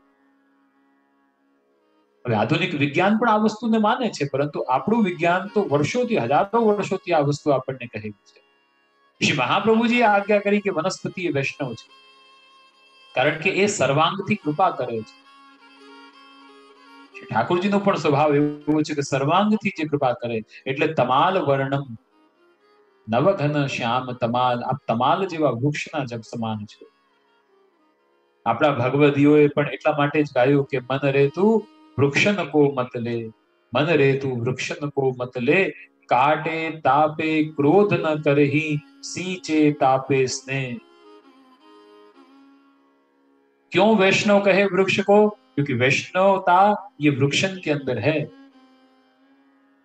આપણે કંઠી પહેરી લીધી એટલે વૈષ્ણવ થયા? ના, વૈષ્ણવતા જરૂરી છે. એ વૈષ્ણવના આભૂષણ કયા છે, શિંગાર કયા છે? તો કે કાટે તાપે ક્રોધ ન કરે, सींचे तापे स्नेह. વૃક્ષના અંદર ભેદ દૃષ્ટિ નથી. એટલે જેના અંદર ભેદ ન હોય, જેની દ્રષ્ટિમાં ભેદ ન હોય. બે પ્રકારના ભેદ છે, એક તો રાગ અને દ્વેષ. અને આ બે દ્રષ્ટિના લીધે વ્યક્તિ, મનુષ્ય સમ્યક દર્શન નથી કરી શકતું. તમને કોઈના માટે પ્રેમ, રાગ છે તો એના દોષ તમને ગુણ જેવા દેખાય. અને તમને હૃદયથી કોઈના માટે દ્વેષ છે તો એના ગુણ તમને અવગુણ રૂપે દેખાય. એના ગુણ પણ દોષ રૂપે દેખાય. અને કોઈના માટે પ્રેમ હોય તો એના દોષ ગુણ રૂપે દેખાય. એટલે જ્યાર સુધી આપણી અંદર ભેદ દ્રષ્ટિ છે પ્રિયજનો, રાગ અને દ્વેષ, ત્યાર સુધી સમ્યક દર્શન આપણને ન થઈ શકે. આ રાગ અને દ્વેષ કલયુગનો પ્રભાવ છે. જેમ પરીક્ષિત રાજા કલયુગનો પ્રભાવ એમની અંદર થયો તો શું થયું? ઓલા ઋષિ મુનિ સાધનામાં બેઠા હતા, નેત્ર બંધ હતા, ધ્યાનમાં હતા, પરંતુ આને શું લાગ્યું? અરે જો હું આટલો મોટો ચક્રવર્તી સમ્રાટ આમના આશ્રમમાં આવ્યો, પરંતુ મને જોઈને મારું સન્માન ન કર્યું, મને પાણીનું ન પૂછ્યું, મારી વાત ન સાંભળી, નાટક કરી લે છે, મને જોઈને આંખ બંધ કરી દીધી. ગુણ પણ દોષ રૂપે દેખાઈ ગયા. આ કલીનો પ્રભાવ છે. એટલે જ્યારે આપણને આવી દ્રષ્ટિ આપણી અંદર જ્યારે આવી જાય છે, દોષયુક્ત દ્રષ્ટિ કે ગુણયુક્ત દ્રષ્ટિ, તો એનો મતલબ કે ક્યાંક કલિયુગ આપણા માથામાં બેઠેલો છે. ને પછી વિનાશ કાલે વિપરીત બુદ્ધિ, પછી એ કલિયુગ જ્યારે માથામાં બેઠો હોય તો પછી એ જીવનો વિનાશ થાય છે અને દુર્ગતિ માર્ગ. પછી એ સત્કર્મ પણ કરતો હોય પરંતુ એની ભાવના દૂષિત હોય છે. સેવા કરતા હોઈએ આપણે, સત્સંગમાં પણ બેઠા હોઈએ, પરંતુ જો સમ્યક દ્રષ્ટિ આપણી અંદર નથી, પ્રિયજનો, ભેદ દ્રષ્ટિથી આપણે મુક્ત નથી થતા, તો પછી એ બધું મલિન થઈ જાય છે. એ તમારી કરેલી સેવા, આપણું કરેલું સત્સંગ, એ બધું મલિન થઈ જાય છે. એટલે ફર્સ્ટ સ્ટેપ જે વૃક્ષ નકો મત લે, શું કહ્યું વૈષ્ણવતા? કે કાટે તાપે ક્રોધ ન કરે. જેમ વૃક્ષને કોઈ કાપે છે તો વૃક્ષ ક્રોધ નથી કરતો, એવી રીતે આપણી પણ કોઈ નિંદા સ્તુતિ કરે તો આપણે ક્રોધ ન કરીએ. શ્રી ગોકુલનાથજીએ તો ત્યાં સુધી કહ્યું કે ક્રોધ એ ચાંડાલનું સ્વરૂપ છે. ક્રોધથી તો અપરસ છુવાઈ જાય છે, ક્રોધથી આપણા ભાવ નષ્ટ થઈ જાય છે. તો કાટે તાપે ક્રોધ ન કરી. એ આપણી નિંદા કરે છે કે આપણી ભાવના નથી સમજતું, એ એની પ્રોબ્લેમ છે, એના કર્મ ઈ ભોગવશે. અને ક્યાંક આપણી સામે એવા વ્યક્તિ પણ ઉપસ્થિત થઈ જાય છે કે જેના સાથે આપણા મતભેદ ને એવા વ્યક્તિઓ હોય છે, તો ક્યાં એમાં પણ ઠાકોરજીની ઈચ્છા જાણવી કે ક્યાંક આપણા અંદર રહેલો જે અભિમાન છે, એ અભિમાનને ઉગડાવવા માટે ઠાકોરજી આવી કંઈક લીલા કરે છે. આપણા મદનું મર્દન કરવા માટે ઠાકોરજી આવી લીલા કરે છે. જેમ કાલિયાના મદ હતો, અહંકાર હતો, તો એના મર્દન કરવા માટે શ્રી ઠાકોરજીએ શું કર્યું? પોતાના ચરણારવિંદથી જે ફણ ઉપર કરે, જોશથી પગ એની ઉપર પછાડે અને એના વિષયનું મર્દન કરે.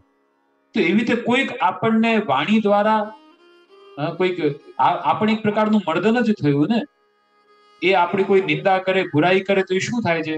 ઠાકોરજી જ આપણું મર્દન કરાવી રહ્યા છે એ વાણી દ્વારા. જ્યારે ગીતામાં ચરણારવિંદથી ઠાકોરજીએ વર્દન કર્યું, હવે આ સામેનો વ્યક્તિ એ કંઈક બોલીને એ આપણા અંદર રહેલા વિષયોનું અભિમાનનું મર્દન જ થઈ રહ્યું છે.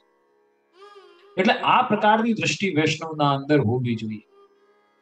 પરંતુ એના વ્યવહારને જોઈને પછી આપણે પણ આપણો વ્યવહાર એવો જ કરી લઈએ, તો પછી એનામાં ને આપણામાં કોઈ ફરક નથી રહી જતો. પછી એ ત્યાં આપણી વૈષ્ણવતા ખંડિત થઈ જાય છે. કાટે તાપે ક્રોધ ન કરી, સિંચે તાપે સ્નેહ. જેમ વૃક્ષ કેવું હોય છે, વૃક્ષનું જે સિંચન કરે, જે વૃક્ષને પાણી નાખે, એવું નથી કે વૃક્ષ એને જ ફળ આપે કે એને જ છાંવ આપે, ના. પછી એને પાણી નાખે કે ન નાખે, સિંચન કોઈ વ્યક્તિ કરે કે ન કરે, વૃક્ષ બધાને પોષણ આપે છે, બધાને છાંવ આપે છે. એવી રીતે પછી તમારી કોઈ હામાં હા કરે કે તમારી નામાં ના કરે, પરંતુ એના માટે આપણા મનમાં કોઈ પ્રકારનો ભેદ ન થવો જોઈએ. જીવનમાં અમુક સત્યને સમજી લેવું પરમ આવશ્યક છે. શ્રી મહાપ્રભુજી આજ્ઞા કરે છે, પ્રિયજનો, શ્રી ઠાકોરજીની ઈચ્છાથી જ 3 પ્રકારની સૃષ્ટિ પ્રગટ થઈ છે. એમાં પુષ્ટિ સૃષ્ટિ છે, મર્યાદા સૃષ્ટિ છે અને પ્રવાહી સૃષ્ટિ છે. લીલા કરવા માટે છે. હવે આ જીવ પ્રભુ અલગ અલગ પ્રકારના પ્રગટ કર્યા છે. તો પ્રવાહી જીવ એનું કામ કરશે, મર્યાદા જીવ એનું કામ કરશે, અને પુષ્ટિ જીવ એનું. પછી આપણે પ્રવાહી જીવની નિંદા કરીએ તો આપણે ઠાકોરજીની લીલાનું નિંદા કરીએ છીએ, એમ થઈ ગયો અર્થ. ઠાકોરજીની ઈચ્છાથી જ પ્રગટ થયા છે ને એ જીવો. પ્રવાહી જીવો આવ્યા ક્યાંથી? મર્યાદા જીવો પ્રગટ ક્યાંથી થયા? પુષ્ટિ જીવો કઈ રીતે પ્રગટ થયા?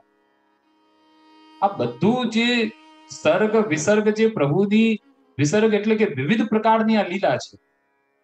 જો ધર્મ પણ પ્રગટ થયો, જે સૃષ્ટિ સર્જનની વાત આવે છે, ધર્મ પ્રગટ થયો, પણ ત્યાં એ પણ વર્ણન આવે છે કે અધર્મ પણ પ્રગટ થયો. અધર્મનું પણ પ્રાગટ્ય થયું, લોભ પણ પ્રગટ થયો. ક્રોધ પણ પ્રગટ થયો. બધું ઠાકોરજીની ઈચ્છાથી આ બધી લીલા સૃષ્ટિ પ્રગટ થઈ છે. જેમ રાત હોય, ખાલી રાત ને રાત હોય તો પણ ચાલે નહીં, ખાલી દિવસ દિવસ હોય તો પણ ન ચાલે. આપણે એમ વિચારીએ દિવસ ટૂંકો પડે છે તો ખાલી દિવસ ચાલે, તો બીજો દિવસ આવ્યો ન આવે આપણને ખબર કઈ રીતે પડે? એટલે રાત પણ જરૂરી છે, દિવસ પણ જરૂરી છે. જેમ પુષ્પ હોય, ગુલાબ હોય તો એની સાથે કાંટા જોડાયેલા છે. એ કાંટા શું કરે છે? એની પુષ્પની, ગુલાબની રક્ષા જ કરે છે. એવી રીતે આપણા આજુબાજુમાં ક્યાંક એવા પણ લોકો હોય છે, એ પ્રવાહી જીવો હોય, મર્યાદા જીવો હોય, તો એ ભાવ મનમાં રાખવો જોઈએ કે આ ઠાકોરજીની ઈચ્છાથી જ આવી સૃષ્ટિ પ્રગટ થઈ છે. એ એનું કામ કરે છે, તો હું આ નથી, મારે આ કાર્ય નથી કરવું, મારે એના દોષ નથી જોવા. તો સમ્યક ભાવ, કાટે તાપે ક્રોધ ન કરહી, સિંચે તાપે સ્નેહ. आप सिर पर धूप सहत है, औरन को छाया सुख दे, મન રેતુ વૃક્ષ ન કો મત લે. વૃક્ષ પોતાને કેટલા કષ્ટ સહન કરે, ધૂપ સહન કરે, પરંતુ બીજાને છાંવ આપે. આ વૈષ્ણવતાની બીજી પરિભાષા છે કે વૈષ્ણવ પોતે કષ્ટ સહન કરીને પણ જીવને, બીજાને સુખ પહોંચાડે છે. જે બાળતાજીમાં ઘણા એવા પ્રસંગો આવે છે, ઓલા કે વૈષ્ણવ હતા કે એ શ્રી ગિરાજીની તરેટીમાં જે વૈષ્ણવ જતા, શ્રી ગોવર્ધનનાથજીના સન્મુખ થતા, સેવામાં તત્પર રહેતા. હવે જે બધાને વૈષ્ણવને પ્રસાદ લેવડાવે, હવે પ્રસાદ પણ લેવડાવે તો પછી એ પોતાની જે સત્તાનું પણ જે ઘી છે અધિક સામગ્રીમાં પધરાવીને કે આ વૈષ્ણવો આટલી બધી ટહેલ કરે છે, સેવા કરે છે, તો વૈષ્ણવોને ઓર સામર્થ્યનું બળ વધે, ઓર સેવામાં તત્પર બને. સેવામાં બળ થાય એટલે પોતાની સત્તાનું પણ એમાં સામગ્રીમાં પધરાવીને અને વૈષ્ણવની ટહેલ કરતા. અને એ પ્રસંગથી ખ્યાલ આવે છે ગુસાઈજી બહુ પ્રસન્ન થયા. ગુસાઈજીએ કહ્યું કે માંગ તુકુ કા ચાહીએ, તો માંગ્યું કે પ્રભુ मैं तो बस इतना ही मांगू कि मैं आप पे कभी नाराज नहीं, હું આપ પર ક્યારે નારાજ ન થાઉં.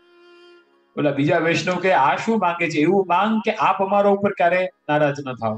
આ તે ઊંધું માંગ્યું. ગુસાઈજી કહે છે કે તમે આનો મતલબ સમજ્યા નહીં.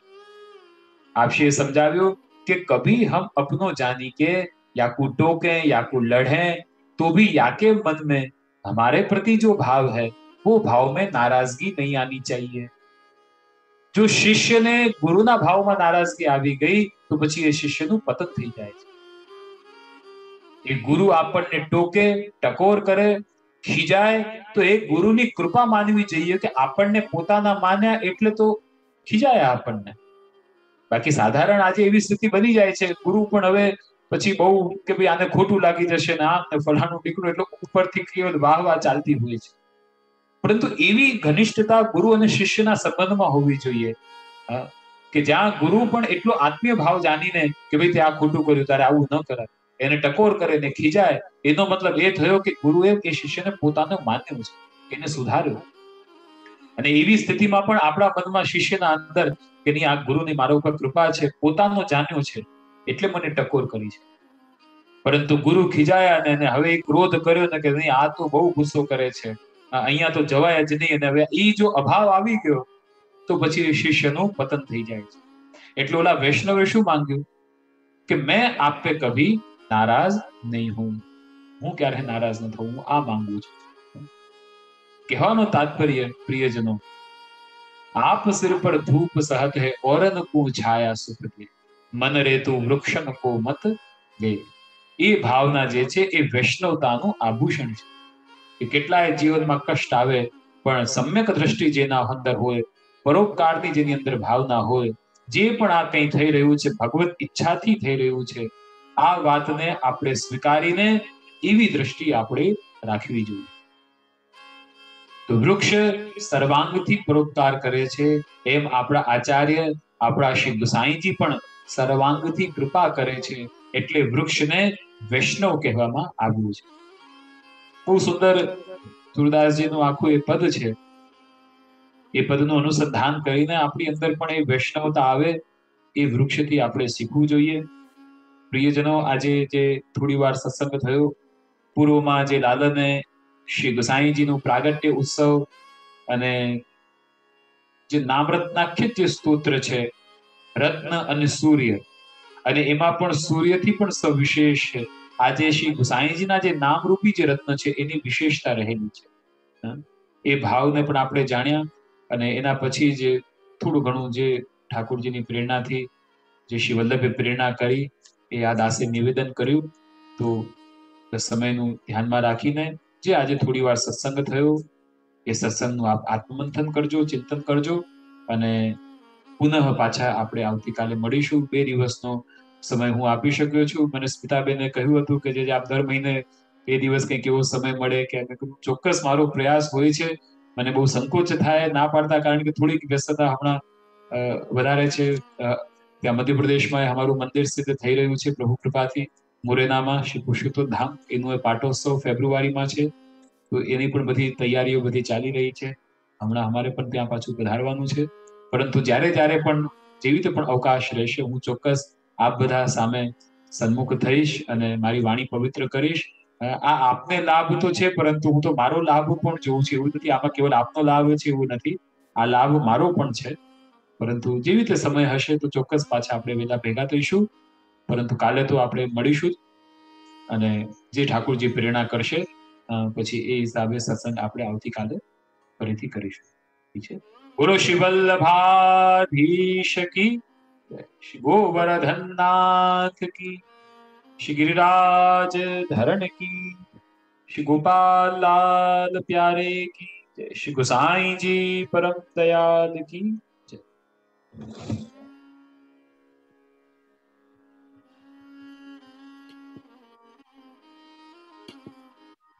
હા સ્મિતાબેન. હા, આપણા ચરણમાં કોટી કોટી દંડ પ્રણામ. બહુ સુંદર સમજાયું. લાલન તો કેવડા મોટા થઈ ગયા છે જયશ્રી. આઈ નો બધું ફટફટ ફટફટ બહુ આમ બધું સુંદર રીતે આપે. તમને એને ખૂબ યાદ કરે છે સુનિલભાઈ ને, પરિવારને, કારણ કે ખૂબ સુંદર સમય આપણે સાથે વ્યતીત કર્યો છે અને ખૂબ યાદ કરતા હોય છે લાલન. બસ આ લોકડાઉન ખુલે પર આપ બધા બિરાજજો. ચોક્કસ ચોક્કસ. પ્રણામ અને જય શ્રી કૃષ્ણ. જરૂરથી આતુરતાથી રાહ જોઈ છું અને આપની તો વૈષ્ણવને હું ખોલું છે જય શ્રી. હા ભલે ભલે.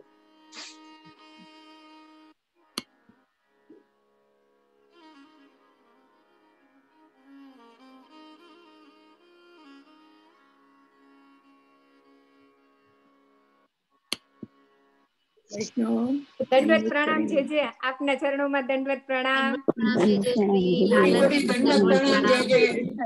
દંડવત પ્રણામ. પ્રણામ જરૂરથી.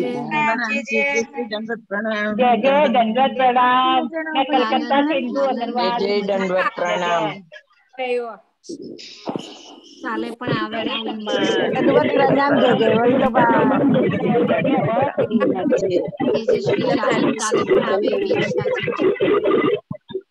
જય જય अपना चरणों में कोटि कोटि दंडवत प्रणाम. कोटि कोटि दंडवत.